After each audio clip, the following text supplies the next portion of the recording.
Hello everyone and welcome to my channel. आज हम 24 जुलाई 2026 के द हिंदू का एडिटोरियल डिस्कशन देखते हैं। सबसे पहला आर्टिकल है नेटो एंड इंडिया के बारे में।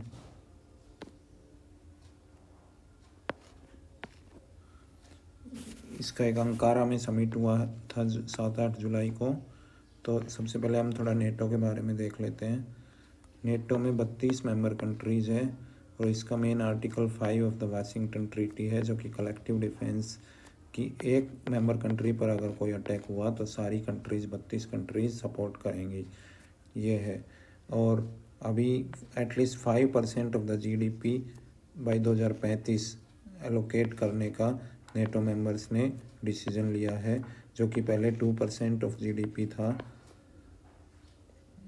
ये थोड़ा नेटो के बारे में होगा। इसके अलावा नेटो में पहले 30 मेंबर्स थे, लेकिन 32 मेंबर्स हो गए, फिनलैंड एंड स्वीडन।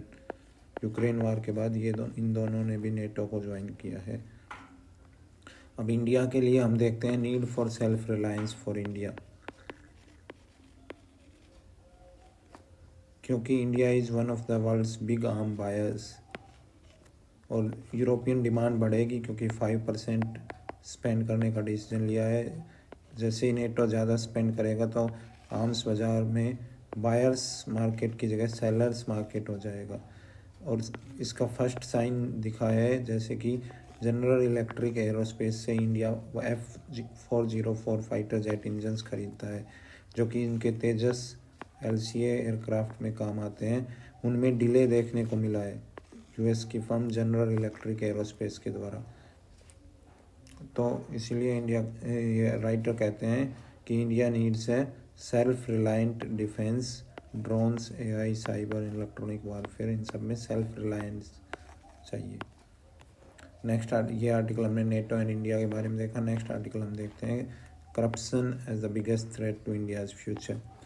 ये फॉर्मर सेंट्रल इंफॉर्मेशन कमिश्नर ने लिखा है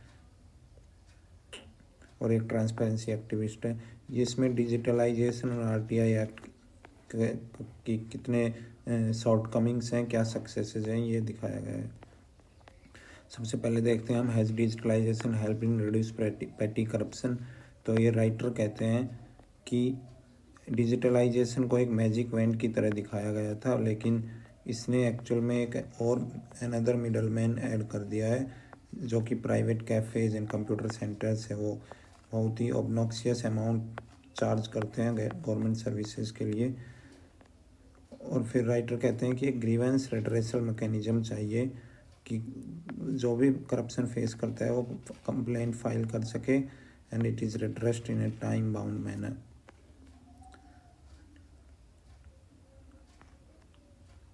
और इस बात देखते हैं कि RTI एक्ट ने गवर्नमेंट को अकाउंटेबल किया है या नहीं। तो राइटर कहते हैं कि digital personal data protection bill, data protection act जो है 2023, इसमें all information relating to corruption can be denied, क्योंकि इसमें पर्सनल इंफॉर्मेशन को प्रोटेक्ट किया गया है। अब हम देखते हैं कि digital personal data protection act कैसे अंडरमाइन करता है RTI एक्ट को। एक तो इसमें 87 वर्ड की डेफिनेशन है पर्सनल इंफॉर्मेशन की, जो कि personal information is not part of public activity और it is a intrusion of privacy, तो वो डिनाई की जा सकती है। इसके अलावा एक पुट्टा स्वामी जजमेंट आई थी जिसमें right to privacy as a fundamental right declare कर दिया गया। वो उससे भी प्राइवेट इंफॉर्मेशन पर्सनल, क्योंकि name, age, everything is personal information, तो वो डिनाई की जा सकती है। इसके अलावा हम देखते हैं कि लास्ट में यही देख लेते हैं, is corruption the biggest threat to future. So writer कहते हैं हाँ, corruption has a very real human cost, कि डेवलप होना है तो करप्शन को एड्रेस करना बहुत ज़रूरी है। इंडिया की पोजीशन 79th है in the rule of law index में। We need to ensure that corruption cases are disposed in less than year. 1 साल के अंदर करप्शन केसेस डिस्पोज होने चाहिए।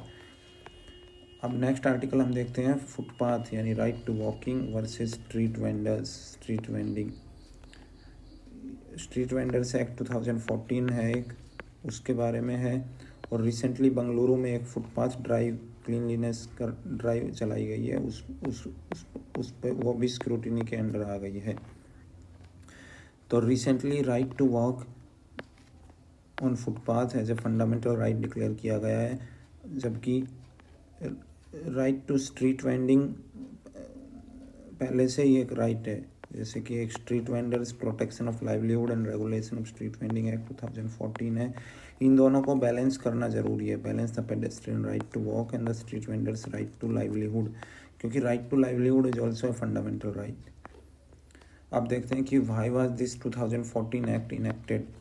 It was enacted because the Supreme Court has repeatedly held that street vending is a legitimate occupation under Article 19 of the Constitution. But supreme court ने ये भी कहा था कि इसे रेगुलेट किया जा सकता है पब्लिक इंटरेस्ट में।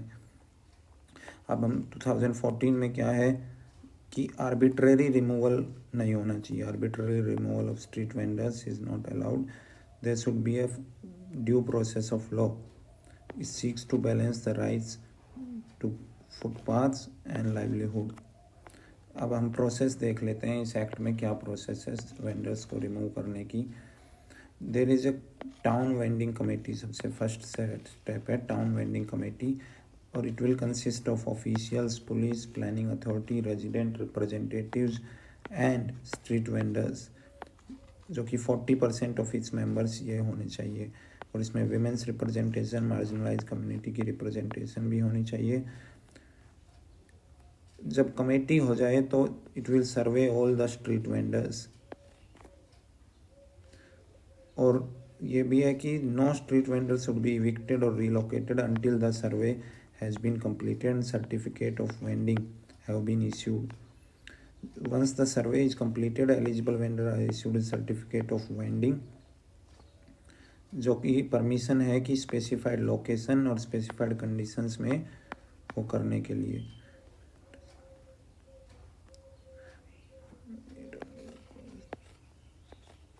कि इसके अलावा कहते हैं कि act does not prohibit the removal of street vendors, it only requires that such action follow that process laid down under the law. इसके अलावा हम देखते हैं बंगलुरु के फुटपाथ ड्राइव क्यों स्क्रूटिनी में आई है, क्योंकि उन्होंने they started removing vendors before putting in place the mechanism, जैसे कि town vending committee, Bengaluru does not have town vending committee.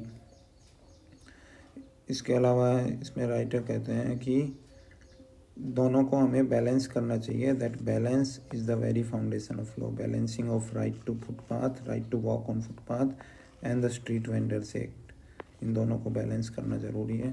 तो ये हमने देखा फुटपाथ वर्सेस स्ट्रीट वेंडिंग। एक राइट टू प्रोटेस्ट है, इसमें हम थोड़ा बहुत देख लेते हैं कि right to protest under article 19(1)(b there is a right to assemble peacefully, but it is subject to reasonable restrictions under article 19(3) for the in the interest of public order, sovereignty or integrity of India. अब हम देख लेते हैं कि ये section 163 of भारतीय नागरिक सुरक्षा संहिता, ये protest, march and demonstration in New Delhi districts को बैन करता है except at the Jantar Mantar site. और हम देखते हैं when can police use the force, police under the Bharatiya Nagarik Suraksha Sanhita the executive magistrate authorised police officer में order unlawful assembly if it is likely to disturb the public peace, public peace को protect करने के लिए force use कर सकते हैं। And proportionate force, ये रहना only the irreducible minimum force required in the circumstances should be used. इसके अलावा एक मजदूर किसान शक्ति संगठन 2018 का केस है, उसके अंदर अथॉरिटीज़ में regulate demonstrations to maintain the public order, they can not extinguish the right to protest, means right to protest तो है but it cannot result in the indefinite occupation of public space, indefinite occupation of public space नहीं होना चाहिए, right to protest एक limit तक ही allowed है। तो ये हमने डिस्कस किया, आज के आर्टिकल यही थे। Thank you so much for watching.